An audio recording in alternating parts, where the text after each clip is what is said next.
పొద్దున్న లేసినప్పటి నుంచి ఆడవాళ్ళకైతే పెద్ద టాస్క్ ఏందంటారా? బ్రేక్‌ఫాస్ట్. బ్రేక్‌ఫాస్ట్ ఏం జేయాలే? హెల్తీగా జేయాలే, తొందరగా అయిపోవాలి, చిటికలో అయిపోవాలి అనుకుంటాం గదా! అసలే ఎండాకాలం. మరి ఎండలు బాగా కొడుతున్నాయి. కిచెన్‌లో ఉంటే మాత్రం మండిపోతానం గాబట్టి 5 నిమిషాల్లో అయిపోయే హెల్తీ బ్రేక్‌ఫాస్ట్ అయితే మీకు జేసి చూపిత్తాను. ఇక్కడైతే ఒక కప్పు నేను అటుకులు తీసుకున్నా. మంచిగా 2 సార్లు మంచిగా కడిగి పక్కకైతే పెట్టుకున్నా. ఆ తర్వాత కొద్దిగా నీళ్ళు పోసుకొని నానబెట్టుకోవాలి. ఆ తర్వాత మనమైతే పల్లీలు మీ పిల్లలు ఇష్టం ఉంటే కాజు గూడా ఏసుకోవచ్చు, కిస్మిస్ గూడా ఏసుకోవచ్చు.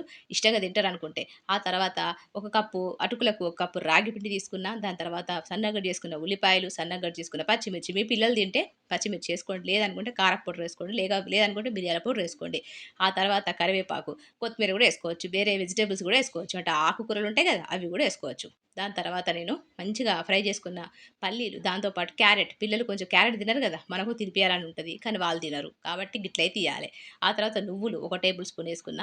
ఉప్పు తగినంత ఏసుకొని మీరైతే మంచిగా కలుపుకోవాలి. నీళ్లు కొద్ది కొద్దిగా పోసుకొని మంచిగా చపాతీ పిండిలాగా కలుపుకొని పక్కన పెట్టుకోవాలి. ఆ తర్వాత మనం చిన్న చిన్న గారెలు లెక్క ఒత్తుకొని మనము డీప్ ఫ్రై చేసుకుంటే చేసుకోవచ్చు. లేదనుకుంటే ఇక మేము డైటింగ్‌లో ఉన్నాం. మా పిల్లలు డీప్ ఫ్రై వద్దు అనుకుంటే మీరు షాలో ఫ్రై కూడా గిట్ల పాన్ మీద ఆయిల్ ఏసేసుకొని మంచిగా గిట్ల షాలో ఫ్రై చేసుకొని పిల్లలకు చట్నీతో సర్వ్ చేయండి. లేదా కచప్‌తో సర్వ్ చేయండి. హెల్తీ రాగి పోహ ఉతప్పం అయితే రెడీ.